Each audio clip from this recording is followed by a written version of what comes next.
So, how are things in the shelter? Lonely. Things are lonely in the shelter.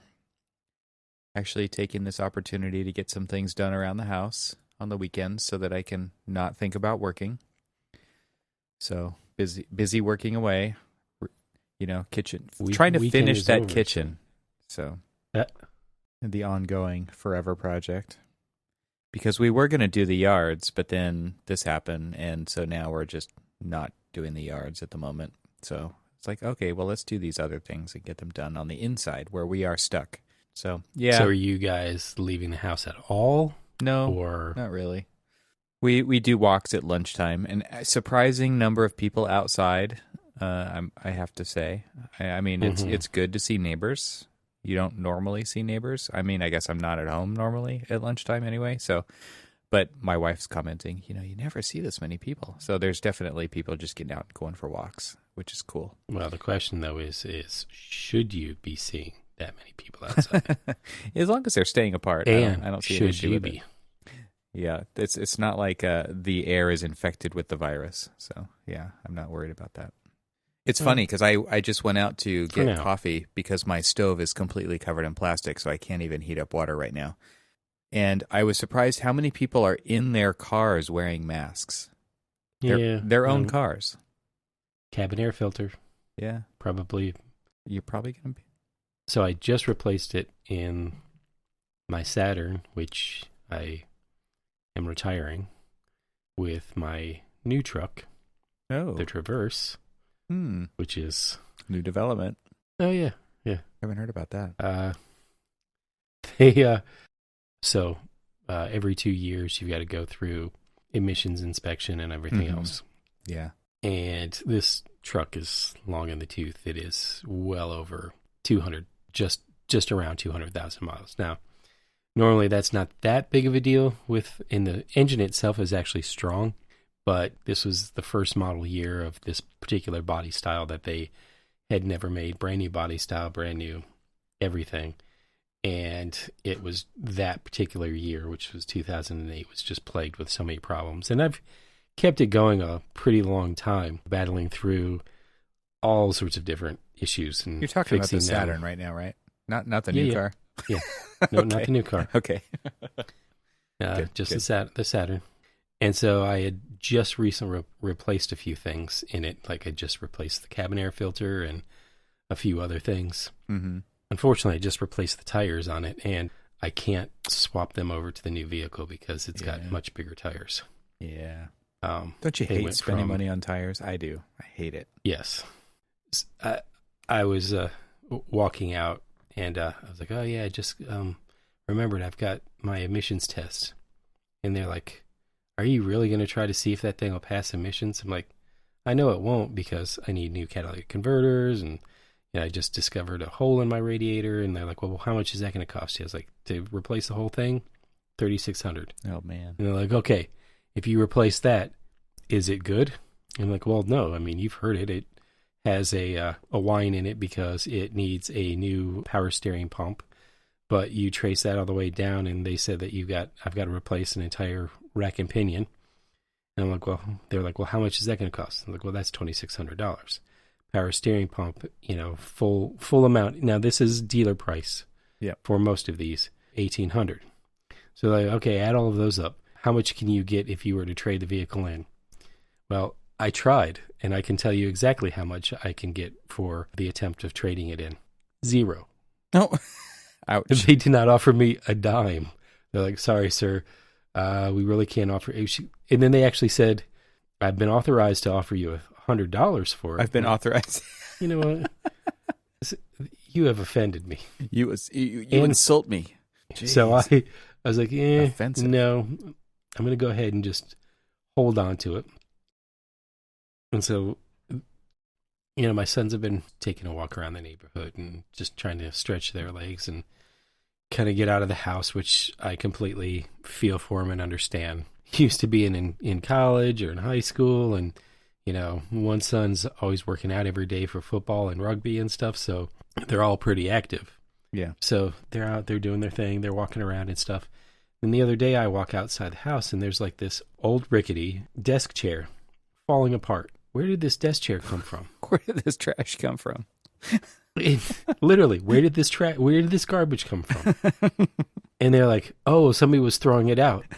I'm like, so now we have to throw it out? Dude, that's what my grandfather was like well known for. Yeah. It's Awesome. like, so what?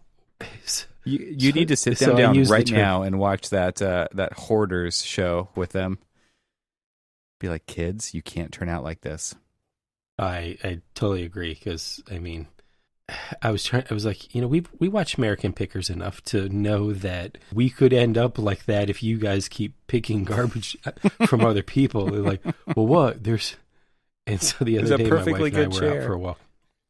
Exactly. Like, there's a reason why somebody else was throwing it out. Right. That's hilarious, man. And so we were out for a walk the other day, and my wife's like, thank goodness Aiden's not here with us. I'm like, why? She goes, look, somebody's throwing a TV out. Oh, man. The cool thing about stuff like that is that you can actually take it apart, and like there's really cool stuff inside. You should tell them that. No, thank you. I have a hard enough time trying to get him to clean up the basement as it is. Yeah. Oh, man, that's so funny. You're like, Orders starts now. How old is he? 17? 16? No, the one that brought it home? Yeah. He's 19. Oh, Aiden Even did. worse. Okay. Aiden did. Oh, man. Well, maybe you can teach him to Yes. like refinish old antique furniture and rebuild it and sell it for lots of money. I'm sure it was that kind of chair, right? Yeah, exactly. See, the only thing antique about that particular chair was the ass that was sitting in it.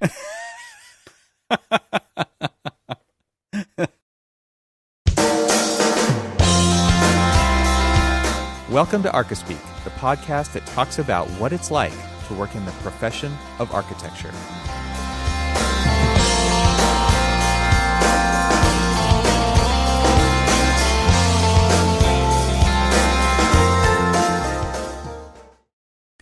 So how is your week? What week is this? 3? Is it 4, time? 3? Is it time for some quality quarantine content here? I Yes. think it is. Yeah. That's what this podcast is going to be about for a while, I think. Yes, exactly. Oh man, I kind of feel like it wasn't that much different from the last time we talked. It was very online meeting intensive, like very, very much so. I mean, would you agree with that assessment? It is amazing how much more conversing that I do with people that I mean, maybe it's because I see them all the time in the office or out on the job site or over different meetings and things like that. Maybe they either don't want me to forget that they're around or that they're equally as lonely, Mm-hmm. which, by the way, I'm not really lonely. Yeah. I've got a herd of people to keep me perfectly busy. Mm-hmm. However, it's just, I seem to be, and I think I said this before, just seem to be busier now than I was when I was in the actual office. Yeah.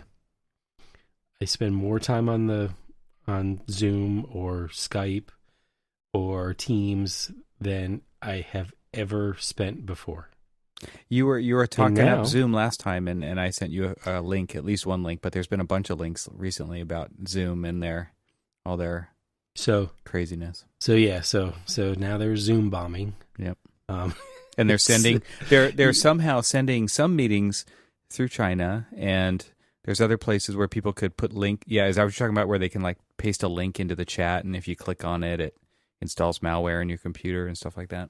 Yeah. Well, so we are still using it, and we've actually run a couple of their security updates as well as our own internal security updates. And now we have a mandate that if we are sending a Skype meeting out around to everybody else, that it has to be password encrypted. Yeah, totally. Same. And so all of these are ways to get around, or at least to protect yourself. Yeah. For now, until they figure out how to to get around that. But it's now come to this. It looks like that the Zoom company is pretty actively pursuing fixing all this stuff. But I know that our IT director sent out an email saying, obviously we don't use Zoom. We talked about that on the last episode, but if anybody needs to participate in a Zoom meeting, to let them know first. And then basically they get sent like a checklist of things to look out for.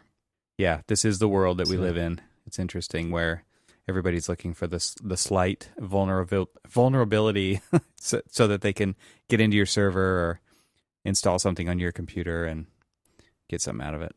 I will say that one thing that I found really interesting is just the effort that people are going to just basically disrupt other people's businesses. Yeah. I mean, is that really your business, is to mess with other people? It's not that different than the ridiculous. People lining up at Costco and buying 2 pallets of toilet paper, I have to say. It's kind of the same thing. Funny enough you say that. So what's interesting is our local grocery store is finally getting a few more supplies. I mean, I won't say that it's back to 100% stock, but I kept going in, day after day after day, and I'm like, where are all the toilet paper? And most of the time, no toilet paper, no paper towels, no napkins, nothing made from paper of any kind was to be found for at least the first, week and a half, 2 weeks. Yeah. And now you go in and they have not restocked the shelves, but they do have it in there. You just have to ask for it, huh? You have to ask for it, and they'll only give you one. Basically, it's like I think all they've ordered are like 8 rolls. And you're like, dude, and so have you seen the size of my children? Well, I mean, you get an 8-pack. Sorry, it's the 8-pack that you get, and so you can, but you ask for one 8-pack. You can only ask for one 2-pack of paper towels, and that's all you get. Wow. Which, I mean, that'll last you for a while. That's fine. I mean, the thing is, I was like walking out of the grocery store, I just said to myself, I'm like, so that's where we've resorted to, is we are rationing toilet paper now. Yeah. I mean, World War II had a global crisis, and they were, rationing everything. We have a global crisis, but because of just, sheer panic, we have to ration toilet paper. Yeah, crazy. You can find plant-based burgers all you want to. Right. With toilet paper. Oh, man. Still kills me that there wasn't a stitch of meat to be found for the first 2 weeks of all of this. You're right. Except for plant-based meat. Right. Yeah, I mean, that's luckily for us, we eat gluten-free pasta. There was a lot of it. Nobody wanted that. Oh, man. There was a lot of health foods and stuff that we buy, and they were pretty much all there. Everybody went for the normal stuff. The junk. Yeah, I guess. Yeah. So we've this last couple of weeks has actually been, well, I should say the last week has been pretty crazy, because I've been basically organizing via a Microsoft team 6 different 3D printers and people throughout our offices to print the PPE face shield headbands so that we can provide those to the healthcare workers. So that's been quite a fielding of, logistics and just schedules and availability and materials and all those kinds of things. There's just, when you've got 6 different printers and 6 different locations and different people stepping up to do it, and you got to get the files out and the instructions out, and then you got to get all of the there's like the foam and the elastic, and there's the acetate thing, and it's like, where do you get all this stuff? Because everybody's sold out. So it's been quite a thing. But I think what we're shooting for is to print about 500 of them. So then we're about halfway there. So yeah, we have, I believe, 3 printers between the DC and Baltimore office, and they've been going pretty much nonstop through the amount of supplies that we have for printing them. A friend of mine who runs the shop, he said that they are getting new supplies in soon for us to kind of resume them. Cool. And actually what's interesting is I got a email from our client who is Hopkins Hospital, and they basically gave us kind of a how-to for cloth face masks. Okay. So these are non-medical grade face masks, but they gave us basically some instructions on how to make them, and they are going to be usable for pretty much patients, doctors, everybody else. There's, they would be used in conjunction with, like, say, the face shield as, a way if you follow all of the instructions on how to make it. And I know that I have a couple of friends and family members that work in hospitals, and they are basically reaching out to anybody who knows how to sew to be able to do that. And so I'll actually make the link available in the show notes for the cloth, well, let's just call it the hospital approved cloth ones, as deemed whatever by Johns Hopkins Hospital.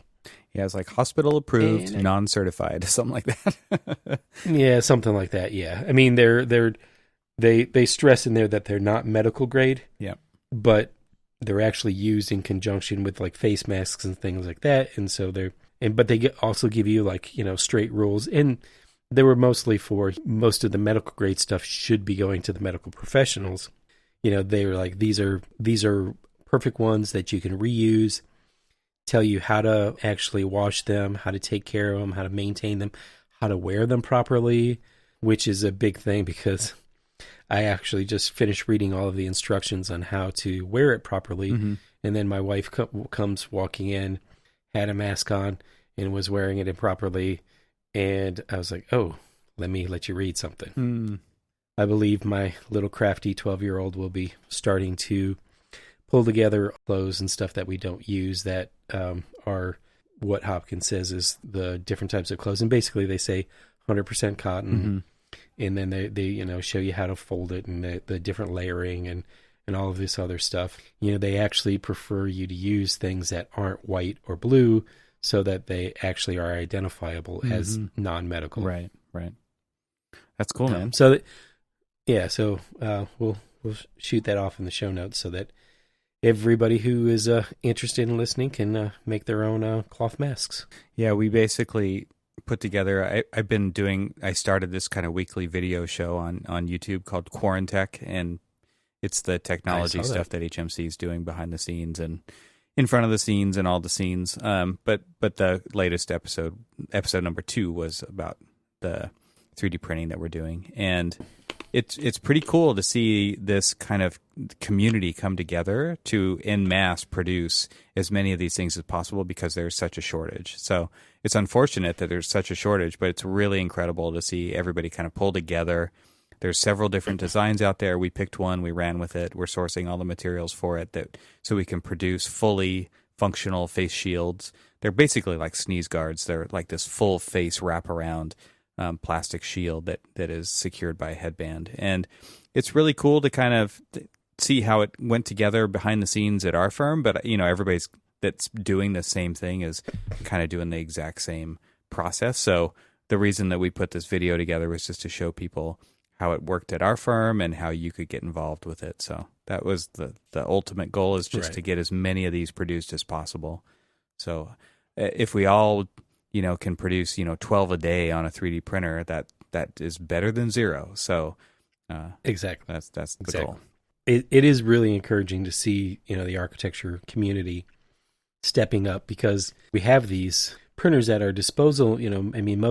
Most firms, medium to large size firms, they have these 3D printers for their own use.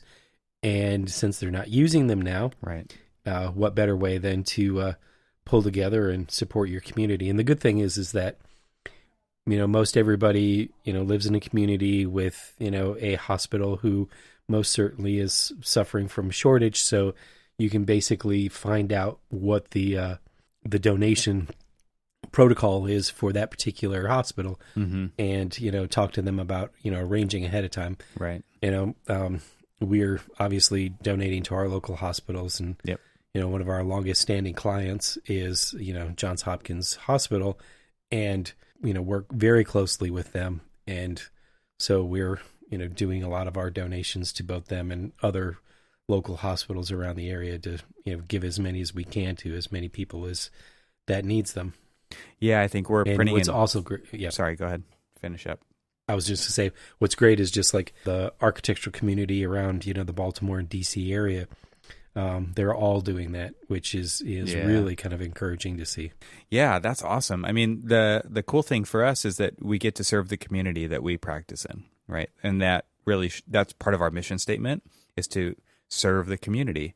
And we do that through the architecture that we build ultimately with our clients to serve, whether that's healthcare or schools or whatever. Most of our stuff is public work, but ultimately just to like hand over a gift like this, where they need them so bad. There's such a huge shortage that it's just an amazing opportunity to serve them. So they need it so much. They're the heroes right now, and they absolutely need this stuff. So anytime you can get involved and do something like this, take advantage of it. It's really cool to see, like, the School of USC has come together, and they've got over 100, maybe 200 different sites 3D printing these actual face masks that fit over the nose and mouth. It's incredible to see they're organizing it online, Google Sheets, who's producing it, where, how many, how are they handling all the logistics and everything. They basically got started on Instagram, and they went into Google Sheets and filled these things out, and you can just publicly available. You just scroll through the sheet and see who's involved in the process. It's amazing. Super cool. Yeah, I mean, it's I hadn't even thought of this until I saw it on Instagram, but the same respirators that you'd use for, like, painting something or something like that, those are definitely, of medical grade and can actually be used, by medical professionals. Yeah. And I've seen people printing some pretty amazing, pretty elaborate stuff to put together. And I've even, seen, of course, leave it up to the artist community to, of course, take their swing on it. It's all still completely functional, but then they're making artwork out of it. That's so cool. For these guys too. So it's kind of tremendous to see some of these things. Yeah, that's awesome. So what else have you guys been up to besides, like, printing personal protection equipment for the healthcare industry? Who would have thought a year ago that would be something that we said on the show? Exactly. When we talked about PPE, it's usually us talking about our own protection and, the own gear that we use on job sites when we're walking around. Right. And come to think, exactly, who'd have thunk that we would have, gotten to this position. Yeah. It's, kind of a surreal world. Well, the interesting thing is that everything was kind of really kind of trial and error and tough for a lot of people early on. And I'm sure you probably faced all of the challenges of not only setting up, an entire 400 plus people in the offices and everything else, and just getting our own people squared away with and comfortable with the technology that we're using at home, and then making sure that all the different security protocols and all that other stuff were installed on everybody's home computers, as well as any laptops or desktops that they decided to take home. Mm-hmm. And then once we got all of those people set up, then, trying to help with, because we do this all the time. I mean, we have clients all over the place. You guys have clients all over the place. And, we do a lot of video conferencing. And so, there was a lot of different people who, really didn't know how to do it. They didn't feel really comfortable with the setups. And so I started doing, between different people within the project team, contractors, engineers and consultants and stuff, walking them through how to do a lot of the different tools to make it, work a little bit easier for them and kind of get into the swing of things. And so that was kind of like the early, week and a half, 2 weeks. And now week 3, week 4, everybody's quite in the swing of things. And, even my technology challenged wife who, she's just like, I am a hands-on teacher, and so doesn't really do a lot of like online learning or things like that in her classroom. And, she's become a pro where she, in fact, I can kind of hear her in the other room right now talking, she is creating videos for tomorrow's lessons. and she's doing everything, recording everything on her phone. Then she's going into iMovie to assemble it, edit it, and all that other stuff. Then she exports it out and loads it up into YouTube, and then does her, teaches, assigns certain things. She meets with the kids and then kind of walks through things. And then these videos are kind of, meant for reinforcement of, the lessons that she's doing online. But, she wouldn't have been able to do that, without just kind of keep trying and testing things out and slowly but surely learning them. And me helping her out, try to get things set up. I happened to notice, a chat on the Entree Architect Facebook page, and a couple of different architects who are also professors were getting ready to go back and kind of the daunting task of trying to figure out how to do their classes through, Zoom or Skype or whatever else. And so I kind of just reached out to them. I'm like, hey, I'd be more than happy to walk you through this. And so I've been doing tutorials for, different architects who are also professors, showing them how to use Zoom and do Zoom markups, and basically kind of like doing shredding online with them. And it's been kind of fun to see. I do this all the time. I'm so used to it. I'm so comfortable with it that I felt comfortable enough to basically teach people that I've never met, or any time ever. And, I'm walking them through, hopping on a video call with them, and then just walking them through tutorials on how to do, some of this stuff for their classrooms and do distance learning for their universities. And it's been kind of fun to be able to do that. It's not 3D printing face masks, but, it's helping the educational community continue to keep doing what they do, and keep the architecture community doing what they do. That's very cool. Wow. So is she... And I even did a couple... Go ahead. I was going to say, and I even did a online Zoom call with Auburn University architecture students and did a couple of that's right. mentoring meetings. Yeah. So obviously we were architectural education is happening from home too. I wonder how that's going. Still happening from home.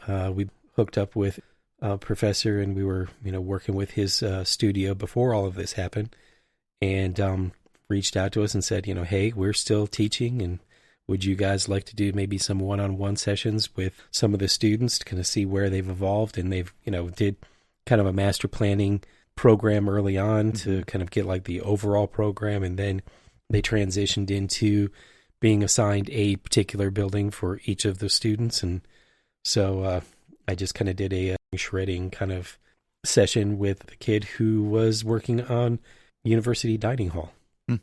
Nice. That's cool, man. Speaking of Auburn, I guess the one of the ideas I wanted to run this by you, was to see if you wanted to do a homework session for this, and then maybe we do like a movie review for each episode. And I was thinking about doing Citizen Architect.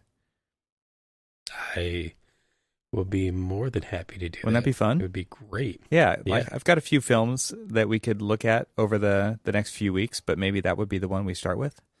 I like it. I like it a lot. Maybe we can take recommendations from the listening audience to see if they have any that we haven't heard of or would look at it considering. That would be kind of cool too. So yeah, I think that, it's been a few years. I think I watched that after we went to the Atlanta AIA show, when I sat in on your alumni event that we went to. And that was a really cool experience. And then I watched Citizen Architect after that, and I felt like it's one of those moments in my life where I was like, what am I doing with my life? It was very, very surreal at that point. It was just, it really hit home, because I think that there was something so just searching for the right words, but it just really felt like it hit me in the middle of my soul, and I feel like I'd like to get a taste of that again and kind of revisit that. So maybe we can like watch it fresh and then discuss it on the next episode. It's sort of, interestingly enough, it's sort of along the lines of what I was thinking. It was just trying to start, whether it's a Facebook page or a Twitter feed or something like that, that basically just talks about, there is enough, negativity going on right now. There's enough people that are worrying and stuff. Yep. It'd be kind of fun to actually talk about, like, post inspiration, even if it's just a simple photograph of like inspirational architecture, what it means to you and what why do you want to keep going back? I mean, we've gone through recessions before, Mm-hmm. and it's hit our particular profession pretty hard. And even the last one where it hit and a lot of people left and never came back. Yep. And there's, a lot of people who this may actually do the same thing. Yep. And if we can kind of, figure out a way to like keep their spirits up and really kind of talk about what enriches your soul. That would be awesome. Okay, so let's do that, and let's let everybody know right now that that's what we're doing so they can watch it too. Hopefully. I don't even know where it's available, so I'm hoping that it is. I mean, just how about everybody can listen in to that episode and then give us their feedback on Twitter, or leave comments on the website. I think that would be really cool. Or live tweet your viewing experience so that, hashtag Ask Archispeak so that we can incorporate some of those comments into the episode. I think that would be really fun. Not that that really needs to be the whole episode, but maybe that's what we start out with. I think that would be pretty cool. Yes. And I agree with you. Like that Yes, really, something that to me, like I already know, I've already watched it once, so, and I know how it made me feel. And I feel like it would be one of those things that really could be kind of a positive in a lot of negatives out there. So that would be a fun thing to do. Cool, man. So let me just throw this out here and let you guys know that if you have a subscription to Amazon Prime, it is streaming on Amazon Prime. It is called Citizen Architect Samuel Mockbee in the Spirit of the Rural Studio. Do you want to give a little bit of a preview of, or maybe your background with Rural Studio? You have 5 minutes. This can't 5 be minutes. Well, you know what's interesting is that Sam was one of these guys that he started the Rural Studio to kind of get people away from, as he would call it, the bullshit of the studio and the politics that he felt was not anything that was really a part of. He felt like there was a deeper meaning to the educational process that we just weren't getting quite out of the studio. Now, it did mean that he didn't like traditional architectural studios, because he was involved with it as he was out in the Rural Studio, because he was also involved with the GSD and everything else. And so it wasn't like he was anti. It was just he felt like there was something more that he could do for the architecture students. And one of the interesting and great things about the Rural Studio is, many times as if I've preached the Rural Studio and believe in the Rural Studio, it's this place that, not only are you getting a very different hands-on experience in architectural education where you're designing as well as building, but you're able to experience firsthand what it truly means to actually be a citizen architect, mm-hmm. what it truly means to be able to engage architecture in a way that we don't normally do on a day-to-day basis. I mean, we're giving architecture to people who don't even know what an architect is, and probably have never heard of it, or in most certainly, if they have, never felt like they would ever actually have a chance to work with an architect. And you take all of that away and you just strip it down to the fact that we are building these beautiful places for people so deserving of it, and just an absolute, the whole studio is just an absolute joy and a gem. The great thing about it is that it's taken hold, this concept of the design build studio has taken hold in countless different schools across the country. Mm-hmm. Got all these different ones that people do. And, it's just great to be able to have a studio that does hands-on training of all this stuff. But it's just, I preach now, because I try to hold as much. Sam wasn't just, teaching within studio, but, Sam was just teaching how to be a good human being, right, and a decent, somebody who wants to use their abilities to give back to people. And, in my own way, I try to do that all the time, whether it's through my knowledge or just hands-on showing people how to do things that I've learned how to do. Or if anybody says, hey, I'm going to do this, I will say, I know how to do it too. If you need help, let me know. and just, so it's just teaching people how to be good, decent people. And Yep. he kind of, it was interesting is like, I always had a soft spot for him because, he was just an amazingly genuine person.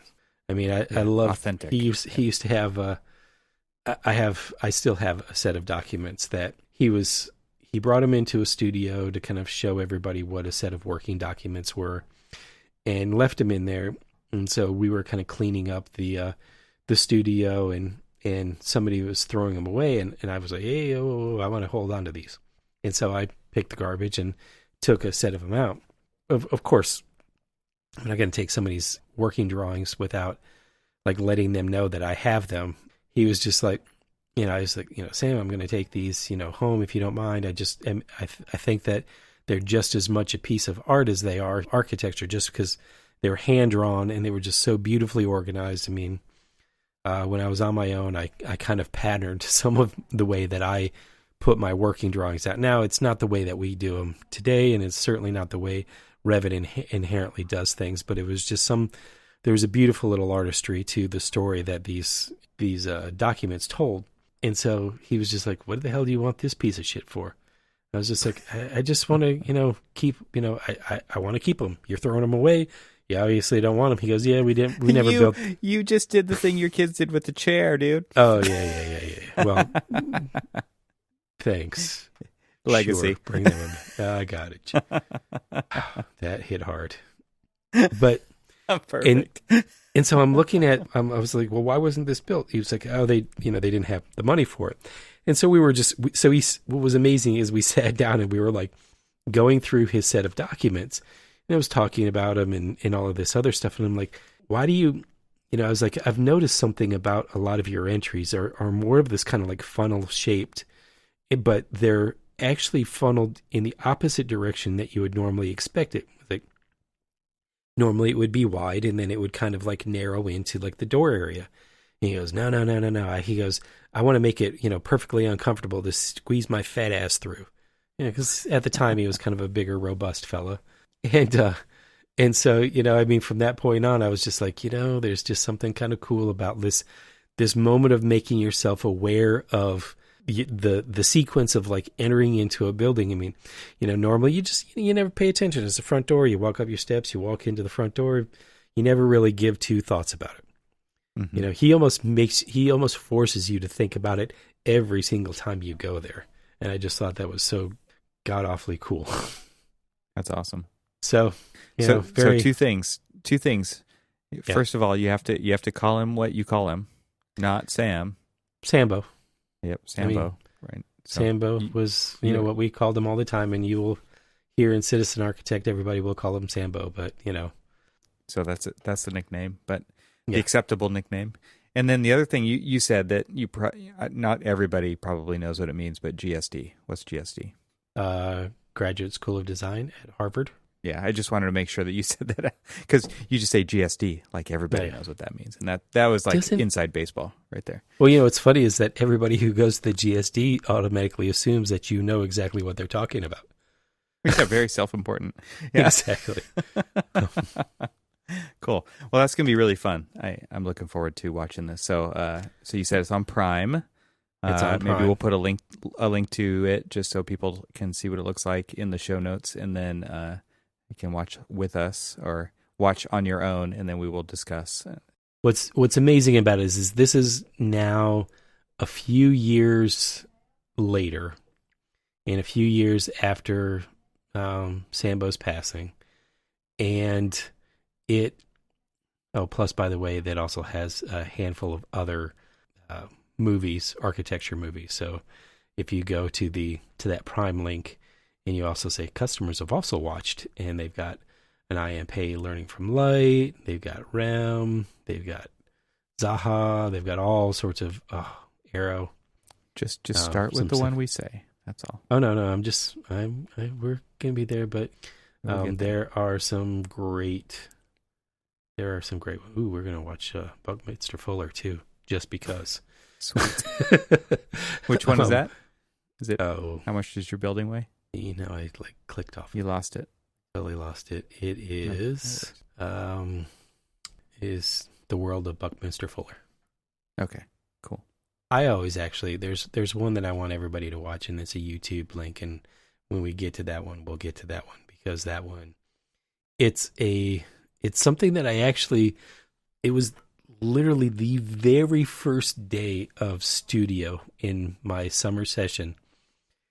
We were forced to watch this, and at the time, you watch it. It's like a 10-minute video.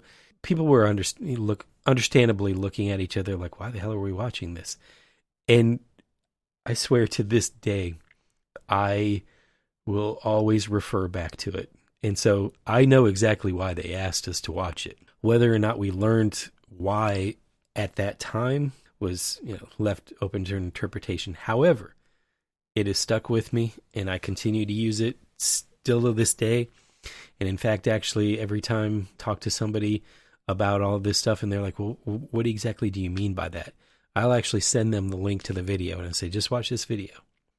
I've got the entire set of Eames movies that they created, and this is one of them. It's the only one that is, well, it's not the only one, but is the one that stuck with me for my entire career, from the day that I started architecture school to now. Wow, that's awesome. So I like how you're leaving it on a cliffhanger here, so we better cut it off now. Exactly. To keep everybody wondering and in suspense. That'll be cool. Dun, dun, dun. Dun, dun, dun. Cool, man. Well, okay, so homework is watch Citizen Architect, and let's get back together in a week and talk about that. It's going to be fun. Excellent. I'm looking forward to it. Cool. In fact, I'm probably going to hang up right now and go and watch it. So, yeah, me too. Okay, so we'll talk about Citizen Architect. We'll do some work from home updates, quarantine quarantine content, and that sounds like a good show. So I like how we're planning it out in advance. It's like it's a little bit upscale for the Archispeak podcast. So everybody take note. Things are happening because we're working from home that are even better than normal. And you will be tested on all of it. Yes, there is a quiz. It's not ARE level, but it's just Archispeak level quiz. All right. Yep. Cool, man. Well, Excellent. I'll talk to you next time. Yep.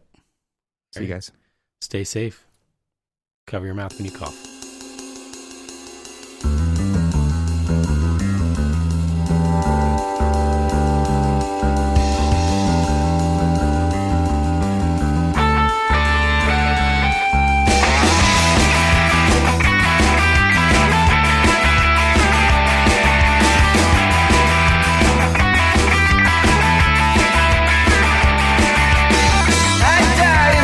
Only outline my body in Tiffany.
you can bet. I know.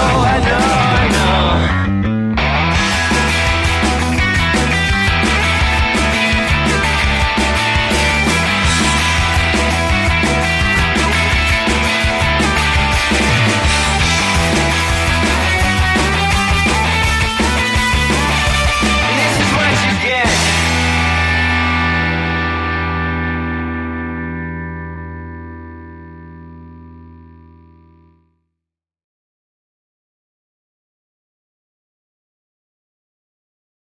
Oh, feeling this quad.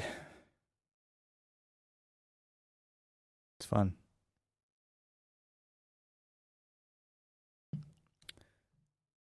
You there? Hello? Oh, sorry. I accidentally hit mute. Did he happen to tell you what the alcohol content is? Nope. He didn't. It'd be interesting lot. because it sounds like it's a lot. What do you mean by that? No insinuations at all. Yeah. But yeah. But yeah.